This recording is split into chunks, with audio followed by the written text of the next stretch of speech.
Back here at home, Virginia lawmakers are backing President Biden's actions to criticize Putin's decision to invade Ukraine and hit them hard with new sanctions. Senator Mark Warner saying the U.S. and NATO allies must stand united. Congress is united that we will apply to this with both standing firm by NATO, continuing to provide armaments to the Ukrainians to defend themselves. And boy, oh boy, Russia's bit off more, I think, than it knows what it can chew on. An economy where Russia has more control over energy, over greater power than it has right now, is not good for the American people economically or our notion of supporting democracies around the world. Warner says imposing sanctions even for the next 24 to 48 hours and keeping troops out of Ukraine for as long as possible is the way to go. And it's not just members of the Senate who feel this way. Representative Morgan Griffith also believes in the power of sanctions, as long as the U.S. stays strong. We need to come in with everything we've got. We need to come in hard. We need to come in strong. We need to cut off everything we can from the Russian economy. Their economy is not that great. If we can cripple their economy, Putin will have no choice but to leave. Well, Griffith says the U.S. needs to hold out on sanctions for at least 2 to 3 months. Ukrainians here in Richmond have spent all day and night contacting their loved ones back home. They say they worry that the U.S. imposing sanctions won't be enough when it comes to stopping Russian troops. Igor Kadrovsky says he's been calling his family every 15 minutes, but he says his wife's family is still trying to find their way to safety. They tried to escape from the city to the village area, and they then come back because all roads full of crowd people. Without the U.S. military invasion, this is impossible. Still, I believe in negotiation.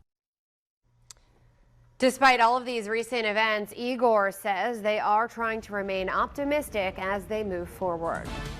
New at 11, students at Fox Elementary could be back in the classroom within the next few weeks. RPS Superintendent Jason Camaris and Principal Daniela Jacobs met with community members to discuss possible sites for in-person learning. They're hoping Clark Springs Elementary will be available after spring break, but the school needs some work. In the meantime, some churches have opened up their doors to students. Camaris says it could be 2 years before students can step foot in the Hanover Avenue building. Also in Henrico, police arrest 3 men in an armed robbery that happened last week. Police were called to the 4700 block of South Laburnum Avenue at about 3 p.m. Now on scene, that's where they found Terrell Randolph, Randy Caulfield, and Ronnie Taylor. That trio took off in a stolen car, but police followed. They were arrested shortly after, and stolen items and cash were recovered. Each faces a long list of felony charges. AJ. In Henrico, 2 construction workers are dead after severely injured or getting severely injured after a piece of scaffolding hit a power line, electrocuting the men. 18-year-old Oscar Rosales and 34-year-old Juan Carlos were found at the scene. They were working on a home off of Bacova Club Court. Henrico Fire is still investigating tonight how this could have happened. Also in Henrico, police looking for a car that may be connected to a shooting that left 1 man severely injured. Take a look. Police searching for this orange Honda Fit with a lift light on the windshield. It also has a red sticker on the back window. The shooting happened in the 300 block of Kings Ridge Road just after midnight Tuesday. When police arrived, they found the man had been shot. He was taken to the hospital. Anyone with information should call Henrico Police. MLB leaders and the chief negotiator for the Players Union met once again today, this time for more than 11 hours to discuss the major issues that have resulted in a lockout. Opening day and the first 2 series for each team this season have been canceled. The sides had made progress during 16 hours of bargaining earlier in the week, but we're still pretty far apart on issues like the luxury tax, a pre-arbitration bonus pool, as well as minimum salaries. The Players Association Executive Board held a conference call today to discuss their next steps. We have new developments in the world of baseball tonight, where players accept the league's latest offer for a new labor deal, meaning the lockout is over and Major League Baseball is ready to resume.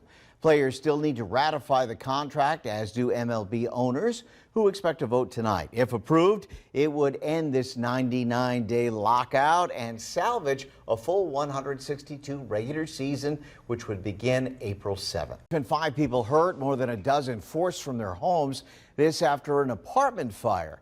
2 people who live in that complex on West Carnation Street are said to be in serious condition tonight.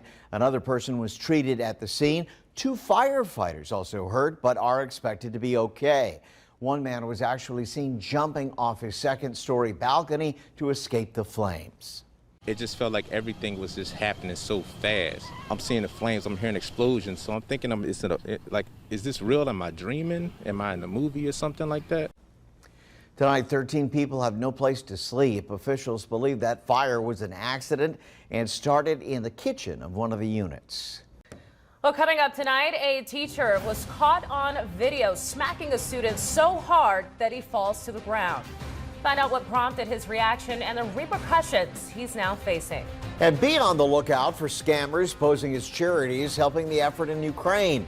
On your side, investigator Jasmine Turner has some tips to keep your money going to the right place. That's when the news at 11 returns. Is unleashed across Ukraine. People all over the globe tonight are rallying to show their support. A closer look at their calls for peace straight ahead. And after a crumbling condo killed almost 100 people, an agreement is reached among the engineer and the families of survivors. We've got new details on the Surfside condo settlement after the break. An explosion and fire at a Maryland apartment complex leaves several hurt, even more missing. We're hearing from officials as new video of the inferno starts to emerge. And coming up later, we're taking you inside Ukraine's largest children's hospital, where some of the nation's most vulnerable lives are being moved underground. We'll show you what staff are doing to keep those sick children alive.